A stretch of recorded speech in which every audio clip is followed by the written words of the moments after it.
दोस्तों, correct study point and motivation में आप सभी का स्वागत है। देखिए दोस्तों, आज फिर मैं आपके सामने हाजिर हुआ हूँ बायोलॉजी के 50 इंपॉर्टेंट क्वेश्चन लेकर पार्ट 4 के अंतर्गत। क्योंकि इससे पहले हम पार्ट 1, 2 और 3 देख चुके हैं। आज हम बायोलॉजी के इंपॉर्टेंट क्वेश्चन पार्ट 4 देखेंगे। तो चलिए देर ना करते हुए हम शुरू करते हैं, आपका टाइम वेस्ट नहीं करेंगे। देखिए, फर्स्ट क्वेश्चन है, दमा एवं खांसी के रोगों में काम आने वाली औषधि एफेड्रीन किससे प्राप्त होती है? तो देखिए, दमा और खांसी के रोग में जो भी काम आने वाली औषधि है वो है आपका एफेड्रीन, और ये एफेड्रीन प्राप्त होती है एफेड्रा से। मीन्स फर्स्ट क्वेश्चन में ऑप्शन सी आपका सही है। आप किसी खांसी के सिरप पर देखेंगे तो वहाँ आपको लिखा हुआ मिल जाएगा एफेड्रीन। तो ये एफेड्रीन मिलता है आपका एफेड्रा से। सेकेंड पॉइंट है, कौन एक जीवित जीवाश्म कहलाता है? तो देखिए, जिंको बाइलोबा। जिंको एक जीवित जीवाश्म है। जिंको मतलब जीवित जीवाश्म। जीवाश्म आप जानते होंगे ना कि जीवों के अंश जो हमें मिलते हैं उनके मृत होने के बाद वो जीवाश्म कहलाते हैं।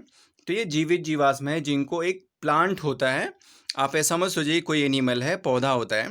चलिए आगे चलते हैं तीसरे क्वेश्चन पे। तो तीसरा क्वेश्चन हमारा विषाणु क्या है? विषाणु क्या है मतलब कि कोशिकीय है, अकोशिकीय है, एक कोशिकीय है या बहुकोशिकीय है? तो बात करेंगे विषाणु की, तो विषाणु आपका है अकोशिकीय। मतलब कि ये बिल्कुल सेल का कोई स्ट्रक्चर ही नहीं होता है, बिकॉज जो वायरस बने होते हैं वो आरएनए और न्यूक्लिक प्रोटीन के बने होते हैं। आरएनए और प्रोटीन के, तो वहाँ पे सेल का कोई स्ट्रक्चर नहीं होता है। आजकल अभी आप देख रहे हो कोरोना वायरस फैला हुआ है, वो भी विषाणु ही है। मतलब किसी भी प्रकार का सेल का स्ट्रक्चर आपको देखने को मिलने वाला ही नहीं है इसमें, और इसीलिए हम इसको अकोशिकीय बोलते हैं। ठीक है, हम नेक्स्ट क्वेश्चन पे चलते हैं, चौथे क्वेश्चन पे। चौथा क्वेश्चन है, तेल प्रदूषण के नियंत्रण में प्रयुक्त होने वाला सुपर बग क्या है? तो सुपर बग जो होता है वो बैक्टीरिया से बनता है। मीन्स जीवाणु विकृति। ये जीवाणु विकृति होता है सुपर बग। मतलब कि जो ऑयल का जब प्योरिफिकेशन होता है, तेलों का शोधन जब होता है, तो उस टाइम ये सुपर बग काम करता है। मतलब जीवाणु क्या करते हैं, उन सभी प्रदूषण को एब्जॉर्ब कर लेते हैं, अवशोषित कर लेते हैं और उसको प्योर बना देते हैं। चलिए फिफ्थ क्वेश्चन पे चलते हैं। फिफ्थ क्वेश्चन हमारा, निम्नलिखित में से कौन प्रदूषण संकेतक पौधा है?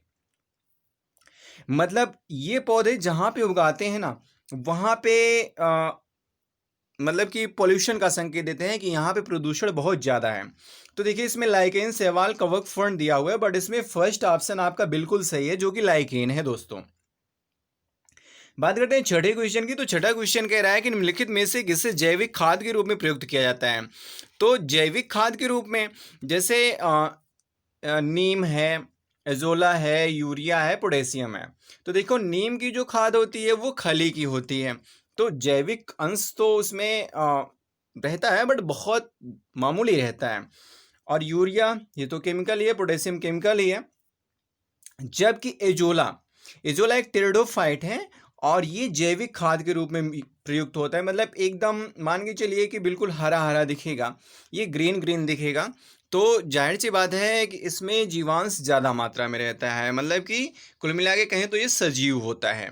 सातवें क्वेश्चन पे चलते हैं। तो सातवां क्वेश्चन हमारा है, मूलांकुर के अतिरिक्त पौधे के किसी भी भाग से विकसित होने वाली जड़ें कहलाती हैं? देखिए, जो मूलांकुर है वहां से तो बहुत सी जड़ें निकलती हैं, पार्श्व जड़ें। बट अब देखिए, यहां पे कह रहा है कि मूलांकुर के अतिरिक्त पौधे के किसी भाग से निकलने वाली जड़ें। पौधे के किसी भाग से, जैसे जो ये मूलांकुर होता है, जैसे कोई भी पौधा हो, उसकी ये जो मूलांकुर है, और इसके अतिरिक्त अन्य भाग से जो जड़ें निकलती हैं उनको क्या कहा जाता है? तो उनको अपस्थानिक जड़ कहा जाता है। एडवेंटिशियस रूट हिंदी में बोलते हैं। मतलब कि यहाँ से अभी यहाँ से निकल जाए, ये सब एडवेंटिशियस रूट कहलाएंगे। ठीक है, तो अब हम बात करेंगे, हाँ, तो अब हम बात करेंगे आठवें क्वेश्चन की। आठवां क्वेश्चन कह रहा है कि मूलांकुर से विकसित होने वाली जड़ें कहलाते हैं। अब देखिए, मूलांकुर से विकसित होने वाली जड़ें, तो टैप रूट मतलब मूसला जड़ें। जैसा आपको बताया मैंने ना कि ये जो एक होता है जड़, ये जो मेन रूट होती है ना, ये मूसला जड़, ये मूसला जड़ कहलाती है। ठीक, तो अब हम चलेंगे नवे क्वेश्चन पे। नवा क्वेश्चन हमारा है, श्वसन मूल मिलती है। तो श्वसन मूल जूसिया में मिलती है। जूसिया एक प्लांट है। आगे चलते हैं 10वें क्वेश्चन पे। 10वां क्वेश्चन है, डहेलिया की जड़ें होती हैं। तो डहेलिया की जड़ें जो होती हैं वो कंदिल और पुलकित होती हैं, ये ध्यान दीजिएगा। फिर 11वें क्वेश्चन पे हम चलते हैं। 11वां क्वेश्चन है, उपरिरोही मूल मिलती हैं। तो ये आर्किड्स में मिलती हैं। आर्किड्स आप देखे होंगे, एक प्लांट के ऊपर अपना जीवन यापन करता है, मतलब कि कुल मिला के कहें तो ये सहजीवी भी हो सकते हैं। आगे बात करेंगे हम 12वें क्वेश्चन की। तो 12वां क्वेश्चन कह रहा है, न्यूमेटाफोर्स प्रायः मिलते हैं। न्यूमेटाफोर मिलते हैं किसमें? देखिए, मैंग्रोव प्लांट में। मैंग्रोव प्लांट का एक बहुत ही उत्कृष्ट लक्षण है ये कि मैंग्रोव पौधों के बारे में आप जानते होंगे, हो सकता है कि इनकी जो जड़ें होती हैं ना वो ज़मीन से बाहर निकल आती है, जिसे श्वसन मूल बोलते हैं, अपने श्वसन के लिए। ठीक है, तो न्यूमेटोफोर भी इसमें मिलता है, देखिए मैंग्रोव पौधों में। आगे हम चलेंगे 13वें क्वेश्चन पे। तो 13वां क्वेश्चन हमारा कह रहा है कि आर्किड्स में वेलोमेन जड़ें होती हैं। देखिए, वेलोमेन जड़ें, फिर आर्किड्स की बात करी गई है। तो वेलोमेन जड़ें जो होती हैं वो नमी अवशोषित करने के लिए होती हैं। वेलोमेन जड़ें वही वेलोमेन ऊतक से निर्मित होती हैं और बाहर निकली हुई होती हैं। 14वें क्वेश्चन की बात करें तो 14वां, निम्नलिखित में से कौन सा एक जड़ नहीं है? तो आप देखेंगे दोस्तों, गाजर भी जड़ है, शकरकंद भी जड़ है, मूली भी जड़ है, बट आलू ये तना कहलाएगा। Potato is the stem. कैसा तना है? भूमिगत तना है। इसके बाद हम बात करेंगे 15वें क्वेश्चन की। तो 15वां क्वेश्चन है, अवस्तंभ मूल पाई जाती है। अवस्तंभ मूल कहाँ पाई जाएगी? गन्ने में पाई जाती है। फिर 16वें क्वेश्चन की बात करेंगे। 16वां क्वेश्चन है, स्तंभ मूल होती है। स्तंभ मूल मतलब मूसला जड़ें होती हैं, पुलकित जड़ें, शाखान्वित या अपस्थानिक जड़ें होती हैं। तो ये जो स्तंभ मूल होती हैं वो अपस्थानिक जड़ें होती हैं। स्तंभ मतलब तने का, आप देखे होंगे तने के साथ जुड़ी हुई। अब देखिए, जड़ें विकसित होती हैं, किससे विकसित होती हैं? प्रांकुर से, मूलांकुर से, तने से या पत्ती से। तो जो जड़ें विकसित होती हैं दोस्तों, वो आपका विकसित होती हैं मूलांकुर से, मतलब कि मूल मतलब ही होता है जड़। ठीक है, तो उसमें बिल्कुल भी कंफ्यूजन नहीं है। 18वें क्वेश्चन की बात करें तो गाजर एक है। गाजर अभी आपने इससे पहले पढ़ा। तो गाजर जाहिर सी बात है एक जड़ है, आपको बताया गया था क्योंकि उसमें तना पूछा गया था। तो जड़ के किस भाग में सर्वाधिक वृद्धि होती है? जड़ के किस भाग में सर्वाधिक वृद्धि होती है? तो मूल शीर्ष के जो ठीक पीछे वाला भाग होता है उसमें सबसे ज्यादा वृद्धि होती है। इसके बाद 20वें क्वेश्चन की बात करेंगे। तो 20वां क्वेश्चन कह रहा है कि बरगद के पेड़ के तने से लटकने वाली मोटी जड़ें कहलाती हैं। आपने देखा होगा बरगद का पौधा, और उससे बहुत मोटी मोटी जड़ें नीचे लटकते हुए भी आपने देखा होगा। तो उन जड़ों को क्या कहते हैं हम? ये हमारे पूछने का मतलब है, मतलब ये क्वेश्चन पूछ रहा है आपका कि बरगद के पेड़ के तने से लटकने वाली मोटी जड़ें क्या कहलाती हैं। तो जो मोटी जड़ें होती हैं वो स्तंभ मूल कहलाती हैं। मीन्स इसमें आपका ऑप्शन सी सही है। चलिए 21वें क्वेश्चन की बात करते हैं। तो 21वां क्वेश्चन कह रहा है, श्वसन मूल पाई जाती हैं। देखिए, श्वसन मूल की बात हो रही है, तो श्वसन मूल रैजोफोरा में भी पाया जाता है। ठीक है, अब बात करेंगे 22वें क्वेश्चन की। तो 22वां क्वेश्चन है आपका, पान की लता से बनने वाली जड़ कौन सी होती है? पान की लता से बनने वाली जड़ वो एक आरोही जड़ होती है। इसके बाद 23वें क्वेश्चन की बात करेंगे, आलू का खाने योग्य भाग। तो आलू तो सभी खाते होंगे, आप जानते होंगे। तो आलू का खाने योग्य भाग, देखिए जब आलू एक भूमिगत तना है तो तना ही खाने योग्य भाग है भाई।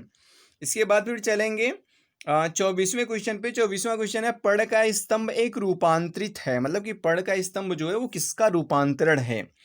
तो इसमें सही आपका ऑप्शन बी, मतलब तने का रूपांतरण होता है। पर्ण का स्तंभ, स्तंभ मतलब ही तना होता है। स्तंभ कहीं पर भी लगा मिल जाए तो आप मान के चलिए कि वो तना ही है। 25वें क्वेश्चन की बात करेंगे। 25वां क्वेश्चन है, नागफनी में प्रकाश संश्लेषी कार्य होता है, किसके द्वारा होता है? देखिए, नागफनी में जो प्रकाश संश्लेषी कार्य होता है वो पर्ण का स्तंभ द्वारा होता है। ये भी ऑप्शन बिल्कुल सही है आपका। 26वें क्वेश्चन पे चलते हैं। 26वां क्वेश्चन कह रहे हैं, निम्नलिखित में से कौन सा एक तना है? फिर वही बात आ गया।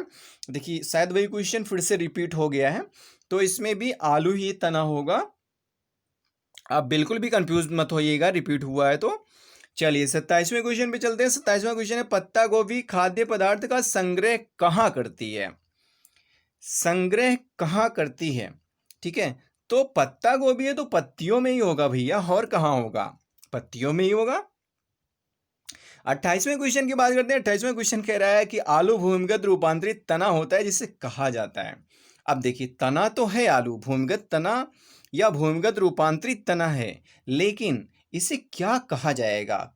इंपॉर्टेंट ये चीज है कि इसे क्या कहा जाएगा, नाम क्या दिया जाएगा? तो इसे कंद कहा जाएगा। ठीक है, कंद कहते हैं आलू को। चलिए आगे चलते हैं हम 29वें क्वेश्चन पे। 29वां क्वेश्चन है, निम्नलिखित में से कौन सा तना है?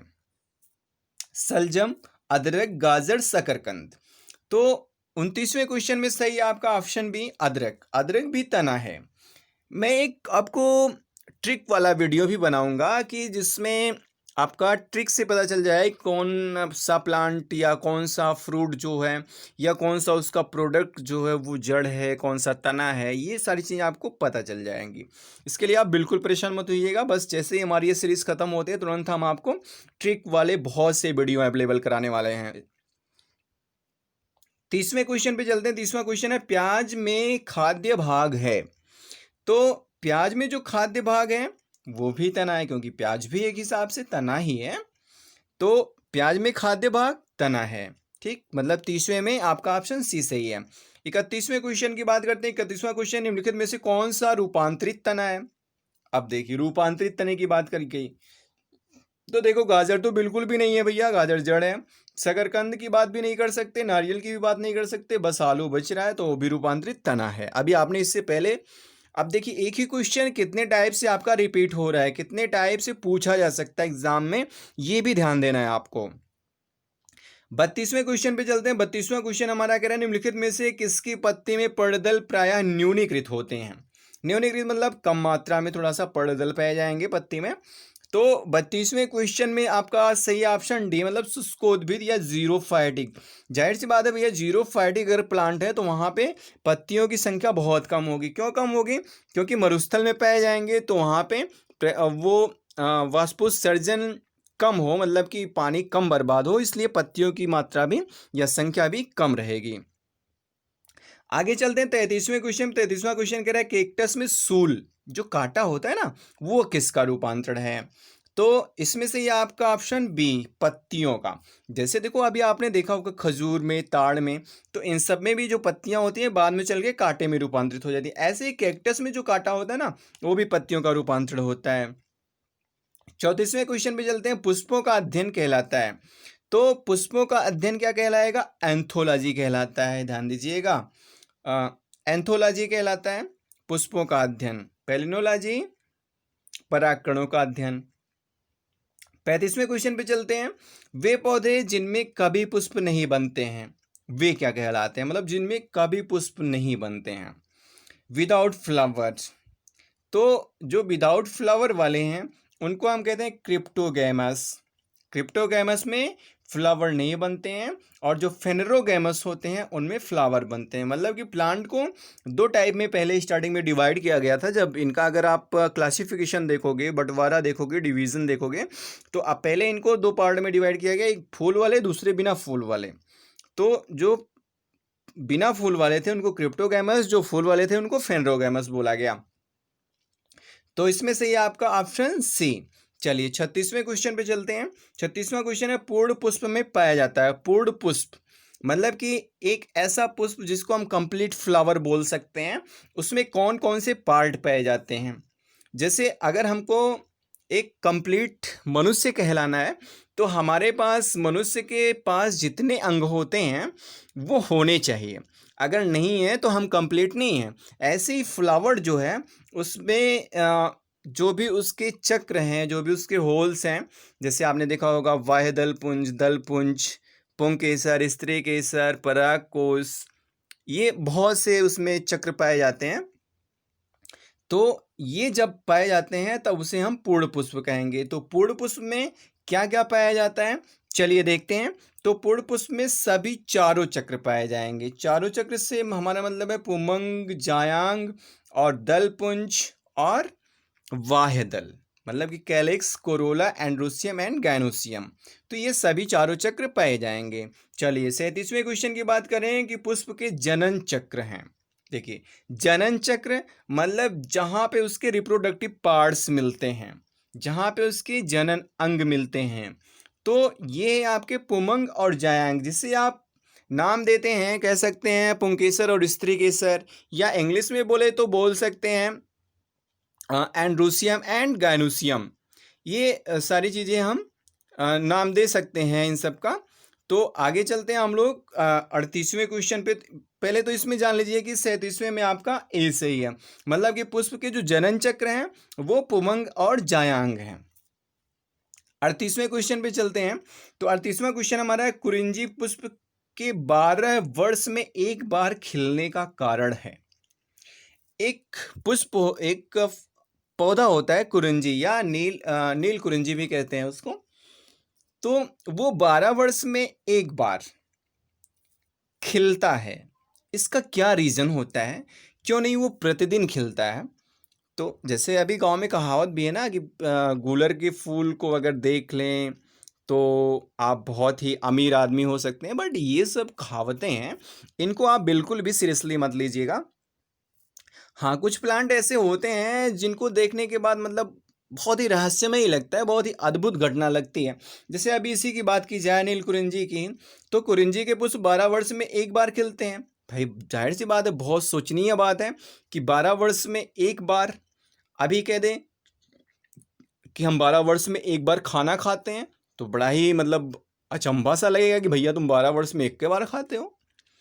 तो ऐसे ही कुरिंजी पुष्प के 12 वर्ष में एक बार खिलने का कारण इसका क्या होता है? देखिए, कारण इसका होता है फ्लोरिजन स्राव। देखिए, ये एक टाइप का हार्मोन होता है जो कि फ्लावर आने में बहुत ही इंपॉर्टेंट रोल निभाता है। मतलब कि इसके स्राव होने से ही पुष्पन की प्रक्रिया प्रेरित होती है, मतलब फूल जल्दी आते हैं। चलिए क्वेश्चन नंबर 39 की बात करें तो 39 में संसार में सबसे छोटा पुष्प है।